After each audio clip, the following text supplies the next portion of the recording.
Oke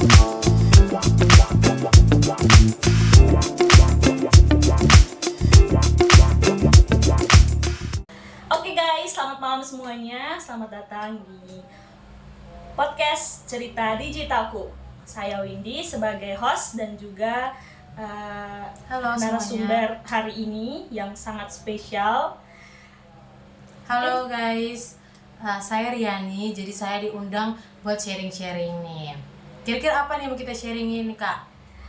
Jadi hari ini Kak Riani boleh menceritakan ceritakan secara jujur dan juga luas aja Kak ya. Jangan cerita aja apa penggunaan teknologi Mbak Riani, teknologi informasi seperti handphone.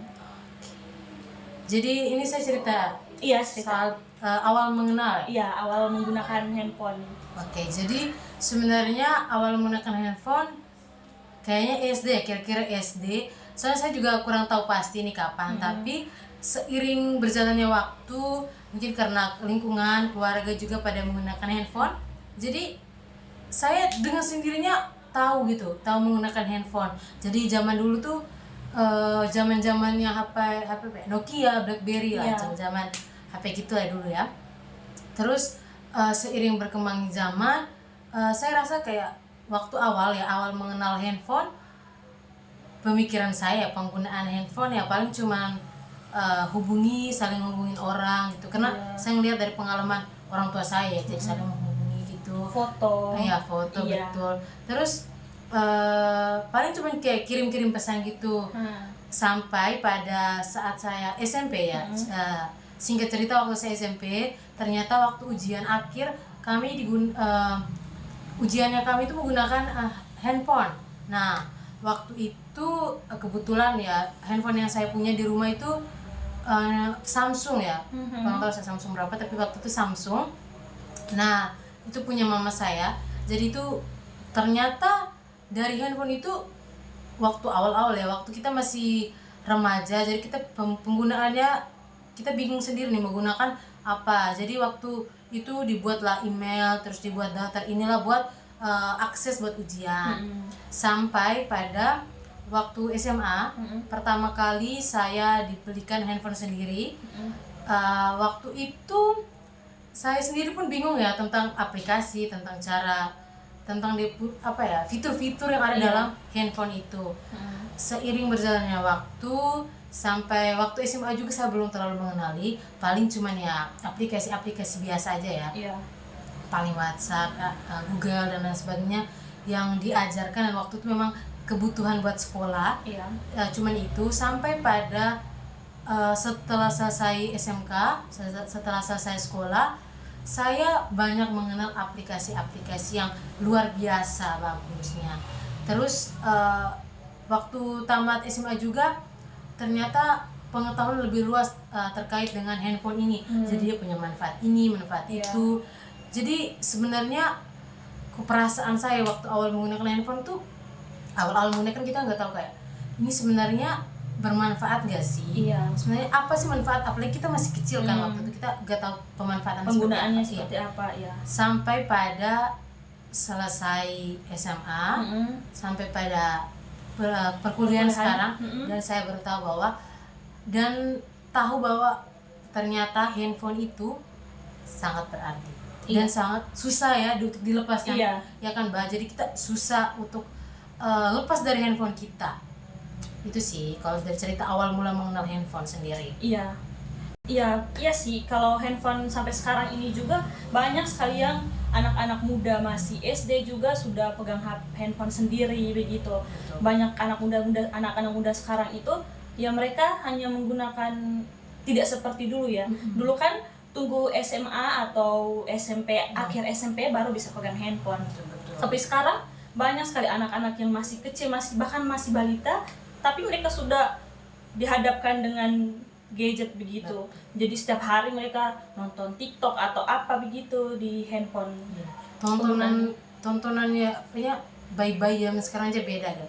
Kita aja dulu kayaknya nggak ada ya disuruh tonton kayak Miss Rachel dan lain sebagainya gitu. Tapi sekarang anak-anak bayi punya tontonan-tontonan yang wow juga ya. Iya. Jadi Dulu kan kita hanya menggunakan handphone itu paling hanya berfoto. betul. Paling hanya tahu hanya untuk berfoto saja sih. Yang selebihnya tidak hanya telepon sama SMS. Yang selebihnya tidak ada. Oke Kak, untuk itu tadi pertama kali Kakak memegang handphone ya. Dan tadi juga Kakak sempat cerita kalau dari setelah SMP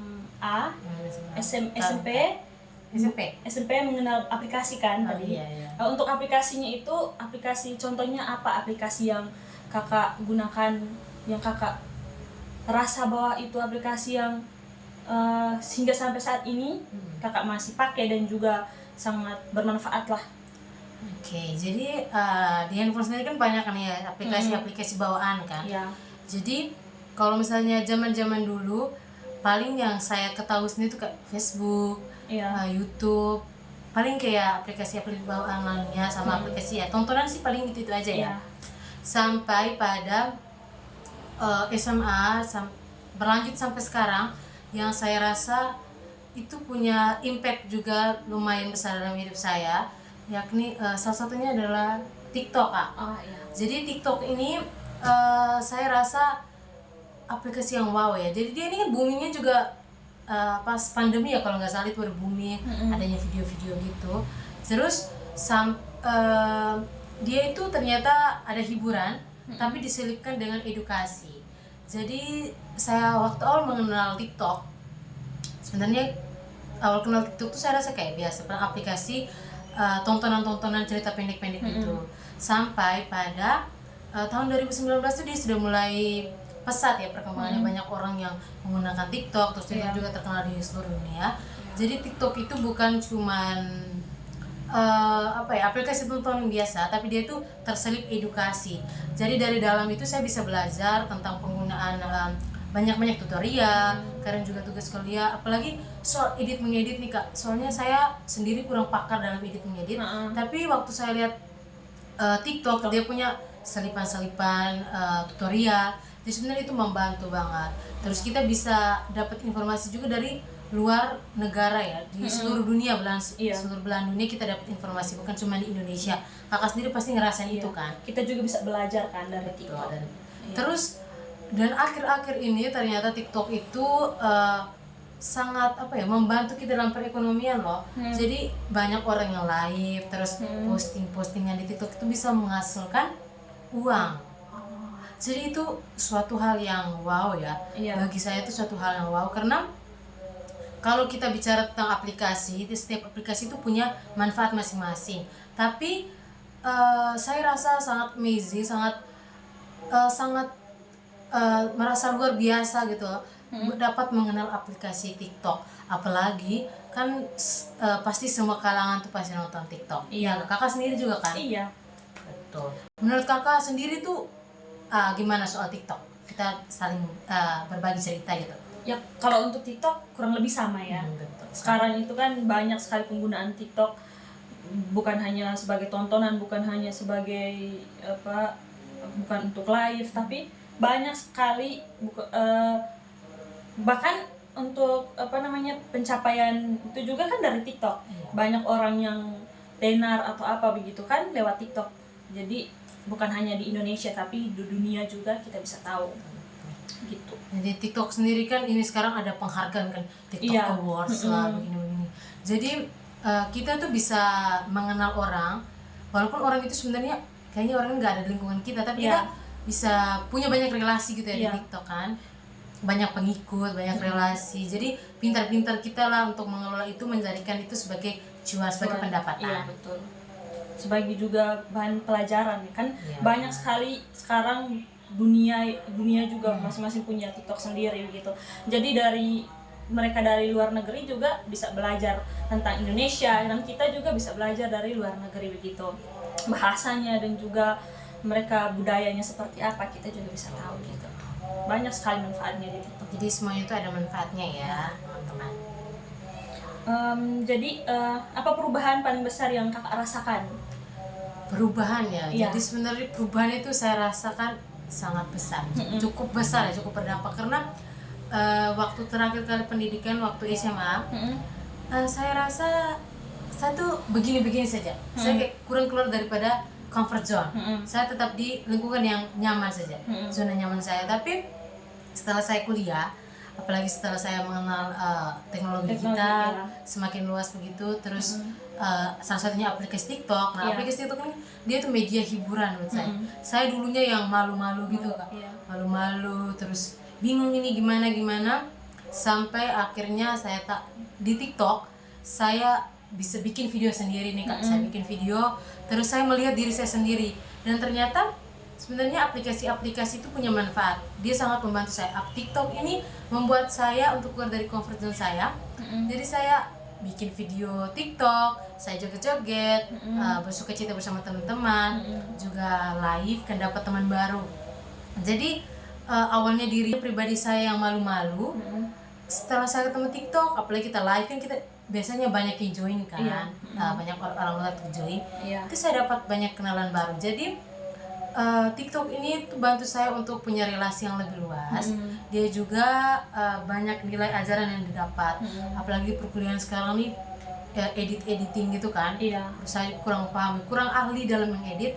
Tapi setelah saya lihat tutorial di TikTok, terus banyak juga pengajaran bahasa-bahasa kan dari luar. Tren apa yang ada di luar negeri kita dapat juga di sini. Terus perubahan apa yang ada di dunia ini informasinya di TikTok. Apalagi sekarang ini kan semua orang pasti membuka TikTok, nonton TikTok, scroll TikTok. Dan informasi itu lebih mudah, lebih cepat dapat. Kita waktu dulu susah banget dapat informasi-informasi itu. Apalagi kan pengalaman saya, kakak juga kan, kita di asrama waktu itu, jadi susah untuk dapat informasi dari luar. Itu kita agak lama dapatnya. Tapi setelah kita keluar, kita menemukan aplikasi ini, kita jadi menemukan diri kita jadi pribadi yang baru gitu. Kita jadi pribadi yang lebih semangat. Kalau saya sendiri sih itu yang saya rasakan ya Kak. Iya, kurang lebih sih saya juga begitu ya, karena kan kita merasakan sendiri, kita juga sama-sama merasakan seperti apa TikTok ya kan. Jadi kita juga melihat sendiri bagaimana TikTok, bagaimana kerja TikTok, bagaimana kita bisa melihat dunia melalui TikTok. Begitu. Jadi paling sambil rebahan tapi bisa tahu nih keadaan di dunia saya gimana, keadaan di negara ini gimana gitu. Jadi sangat membantu sih dalam kehidupan saya. Iya betul. Baik Kak, untuk tadi kan kakak sudah menceritakan dampak terbesar yang kakak alami dalam penggunaan TikTok ya. Jadi dampak yang kakak rasakan itu selama ini menggunakan TikTok itu, apa dampak negatifnya rasakan? Kalau sebenarnya kan penggunaan media sosial TikTok dan aplikasi lain itu ada dampak negatif dan juga positifnya. Positifnya itu tadi sangat luar biasa, dia sangat membantu di kehidupan saya sehari-hari. Apalagi dengan posisi saya sebagai seorang mahasiswa. Untuk dampak negatifnya sendiri yang saya rasakan, saya mungkin kecanduan scrolling. Terus saya gimana? Jadi agak hidup saya tuh kayak bergantung sama TikTok. Jadi itu kan banyak saya banyak ngikutin tren luar, terus lebih kepada sering menunda pekerjaan. Itu kayak itu yang saya rasakan sih Kak. Sama sih Kak, kita juga sama.